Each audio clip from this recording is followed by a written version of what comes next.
good position you can hold here. The United States Coast Guard Academy, Position and altitude is good. a revered institution in New London, Ready? Clear to wires. a branch of our military All right, the gunner in the basket. charged with protecting our shores. Their mission? To develop men and women of character who embody Coast Guard values. But those institutional values are being questioned by federal lawmakers, Permanent Subcommittee on Investigation will come to order. looking into what they call a culture of cover-up. It's failing to confront this issue as fully and transparently as it should. Their inquiry centers on Operation Fouled Anchor, a Coast Guard internal investigation on more than 50 mishandled sexual assault cases at the Academy from the late 80s to early 2000s. The report was kept secret for years, away from congressional and public view. Our investigation was really triggered by reports we heard from survivors. Senator Richard Blumenthal is leading the inquiry as the chairman of the Permanent Subcommittee of Investigations. You swear that the testimony that you will give today before this committee is the truth, the whole truth, and nothing but the truth. So help you God.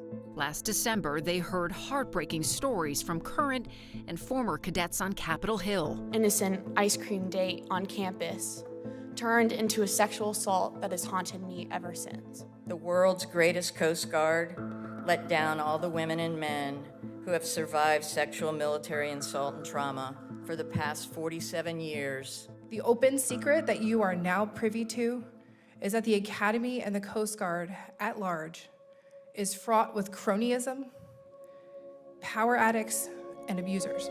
Caitlin Murrow is a former cadet sharing her survival story with us.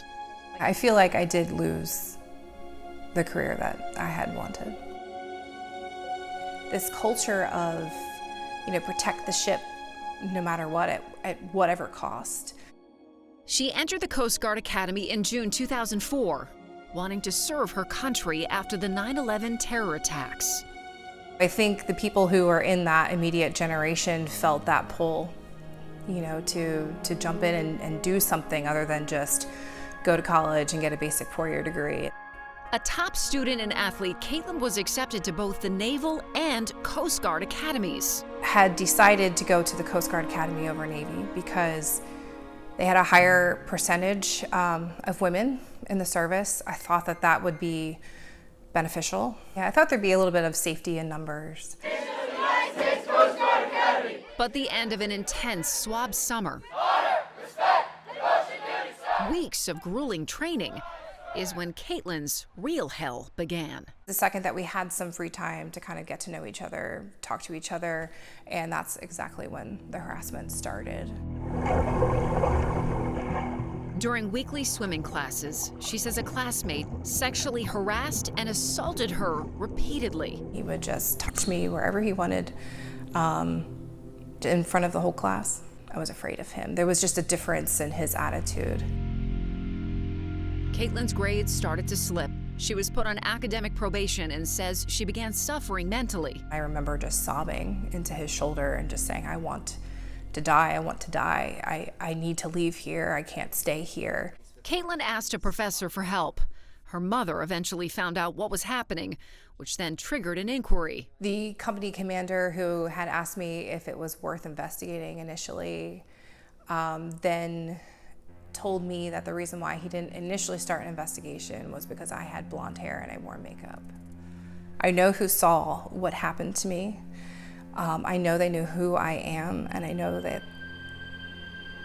they didn't speak up when they were interviewed officially about what happened to me.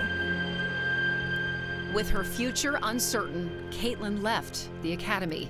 She moved on with her life, graduating from college elsewhere and getting her master's degree. All the while, she says her assailant thrived, moving up the Coast Guard's ranks, most recently to commander. It sounds absolutely unbelievable, but it's true. Just weeks ago, without warning, Coast Guard investigative special agents knocked on Caitlin's door to formally interview her. For the first time in 20 years, they are investigating my assailant. For the first time in 20 years, people are actively calling for accountability. Caitlin continues fighting for her own records from the Academy and pushing for change. It's enraging that the Coast Guard will not take accountability for things that they've done in the past. All they're doing is talking about the future. We went to the Coast Guard Academy to speak with the Superintendent, Rear Admiral Mike Johnson. He's held this position for a year, and we asked him about Operation Fouled Anchor. When the first thing came out, shocking to me, right? And then of course I was heartbroken that it could even happen in my service. I'm fortunate enough to be in this spot where I have the ability to change the organization for the better. We asked him directly about those changes and accountability when it comes to sexual assault and harassment. Everybody is accountable to our core values, everybody, and it doesn't matter what rank. And we have a mechanism by which we engage. Admiral Johnson says they have changed disciplinary procedures and their code of conduct system, issuing a safe-to-report policy to improve victim protections. There's a 90-day review period within the Coast Guard. The Coast Guard acknowledged that it had failed to keep people safe. Are women safe here at the Academy? I believe that this place is incredibly safe. We are in the process of getting cameras and in all the hallways and Chase Hall where everybody lives, and electronic door locks personalized to the people who live in that room. Admiral Johnson tells us they are working to build trust, better communicate, and strengthen the culture among cadets. You spend a day here. You spend a day and you walk away filled with hope and inspiration, because they're truly extraordinary. And it's my honor to be here. Is it emotional for you? It is. They're so good. Yeah, it is. Every day I see something that, moves me in a way. It's like, man, I'm proud of that guy, or I'm proud of that young lady. The courage that they demonstrate sometimes has been extraordinary. The military is very good at telling the public and Congress what people want to hear. And it is not a safe, none of the academies, it's not a safe place for women. They used me to lie to victims.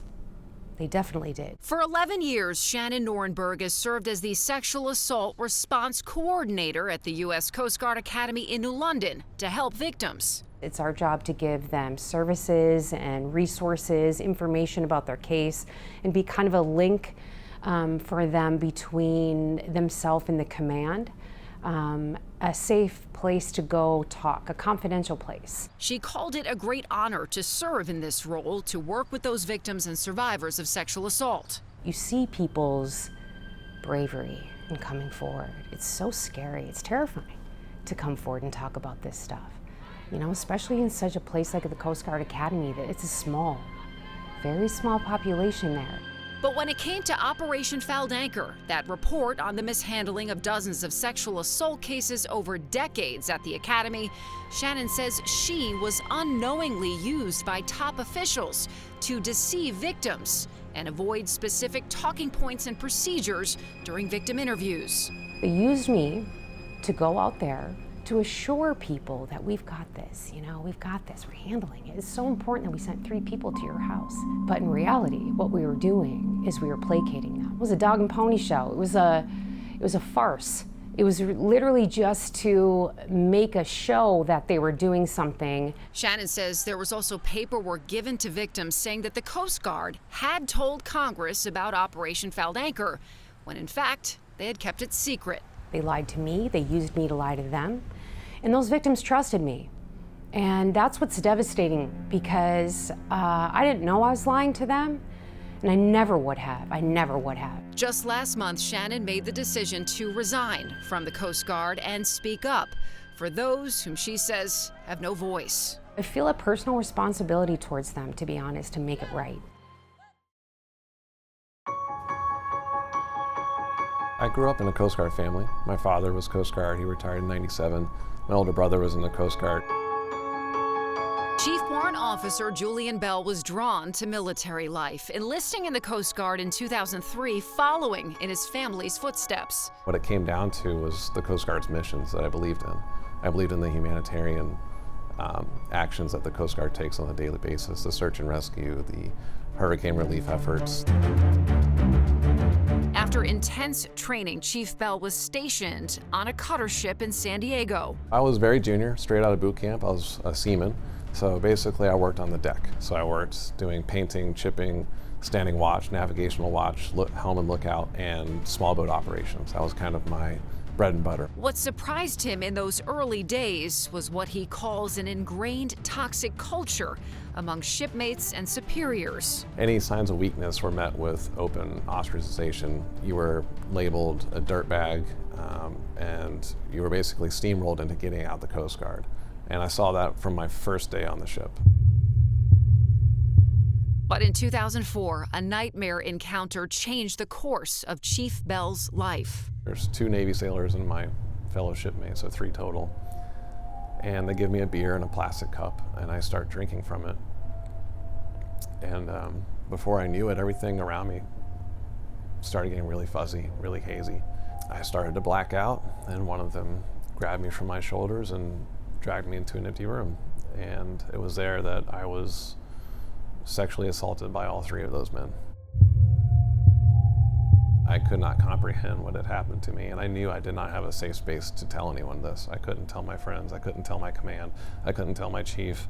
I knew if I did, I would be ridiculed, I'd be ostracized, I would be most likely discharged from the service. In fear of losing his dream career, he stayed silent, suppressing the horror of that night and moving on. I put that outward appearance on, I put that shell on that I was okay, that I had my life under control, when in reality I didn't. And that continued for over 12 years. Chief Bell continued to work, moving up the ranks of the Coast Guard. In 2016, he came to the Academy in New London for training, meeting with the Sexual Assault Response Coordinator. And that's when he says he decided to tell someone. And it was in that moment I said those words. I said, in 2004, when I was a non-rate, I was raped. That was the first time I ever said it aloud. It was the first time I ever said it to myself, even. In the days after reporting these sexual assaults, Chief Bell says he was met with indifference by his command and by medical professionals. They were non-responsive. They treated me as if I was bothering them. The fact that I was there and I was asking for some kind of help. I demanded referrals for psychiatry and therapy, which I did eventually get, but it was on my own doing. Bell says the years of silence, darkness, and suppressed trauma nearly killed him, and he was suicidal. I had a wife and a child. I had mouths to feed. Like, I couldn't just lose my job over this, so I kept that inside, and I struggled through that. I credit my life to my son. At the time, he was 4 or 5 years old, but he's the only reason I didn't follow through with my suicidal ideation. Life became even more complicated in 2018 with a devastating diagnosis. I developed cancer in my pelvis. I had a tumor, about a 4-inch diameter tumor, soft tissue sarcoma in my pelvis, and it was directly abutting my rectum. And that was a result that I was diagnosed with HPV from my assault, and it was never treated. After rigorous treatment and surgeries, Chief Bell is now cancer-free. He bravely shares his story, testifying here in Connecticut. Do you solemnly swear that you will? In the hopes of helping other sexual assault victims within the Coast Guard and beyond. Speak up regardless of the consequence. You don't have to live with this shame.